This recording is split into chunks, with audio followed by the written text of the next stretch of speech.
भक्तों, ये तो आप सभी जानते हैं कि पुराणों में 4 युगों के बारे में बताया गया है। सतयुग, त्रेतायुग, द्वापर युग और कलयुग। कलयुग को छोड़कर सभी युगों की अपनी अपनी खासियत रही है, परंतु कलयुग में खासियत जैसा तो कुछ दिखता ही नहीं। चारों ओर अहंकार, लालच और आतंक ये ही दिखाई पड़ता है। कलयुग को मानव जाति के लिए एक श्राप माना जाता है, जिसे इस युग में जीने वाला हर इंसान भुगत रहा है। लेकिन क्या आपने कभी सोचा है कि कलयुग का अंत कैसे होगा और कलयुग के बाद कौन सा युग आएगा?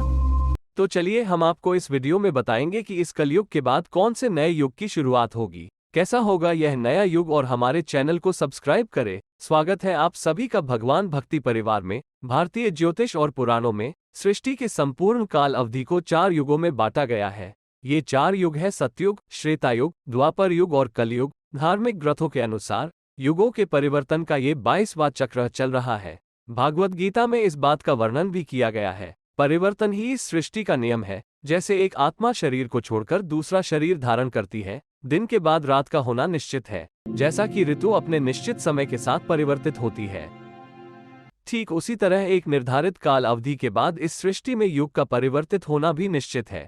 युग परिवर्तन के इस चक्र के अनुसार अभी कलयुग चल रहा है। शास्त्रों के अनुसार कलयुग 4,32,000 साल का है, जिसमें अभी 4,27,000 साल बचे हुए हैं। अर्थात अभी कलयुग के अंत होने में काफी समय है। लेकिन कलयुग का अंत कैसा होगा, इसका वर्णन ब्रह्मपुराण में मिलता है। ब्रह्मपुराण के अनुसार कलयुग के अंत में मनुष्य की आयु सिर्फ 12 वर्ष रह जाएगी।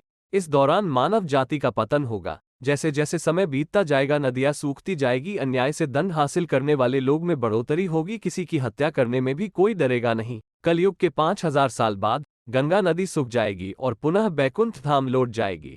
धीरे धीरे सभी देवी देवता पृथ्वी छोड़कर अपने अपने धाम लौट जाएंगे। मनुष्य पूजन, कर्मकांड, व्रत, उपवास और सभी धार्मिक काम करना बंद कर देंगे। गाय दूध देना बंद कर देगी। कलयुग में समाज हिंसक हो जाएगा।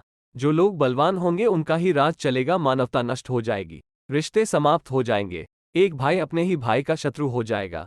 और जब यह आतंक अपनी चरम सीमा पर होगा, तब विष्णु भगवान अवतार लेंगे और पृथ्वी से समस्त अधर्मियों का नाश कर देंगे।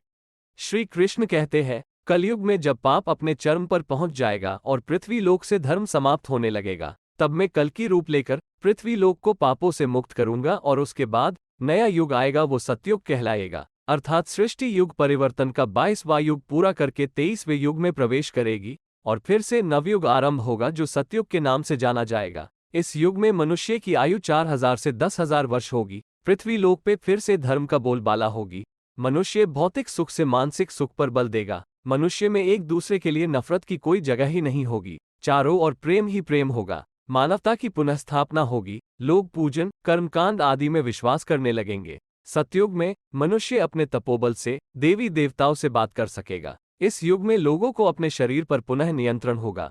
आत्मा का परमात्मा के मिलन से सभी सुखी होंगे। अर्थात सतयुग को इस सृष्टि का स्वर्ण युग भी कहा जाएगा। लेकिन दोस्तों, कलयुग को अपना अभी काफी लंबा सफर तय करना है और सतयुग को आने में लाखों वर्ष बाकी है। तो क्यों ना हम लोग कलयुग में ही धर्म और कर्म से सतयुग की तरह ही जीने का काम करें। अगर आप सभी को हमारी यह जानकारी पसंद आई हो तो वीडियो को लाइक करें।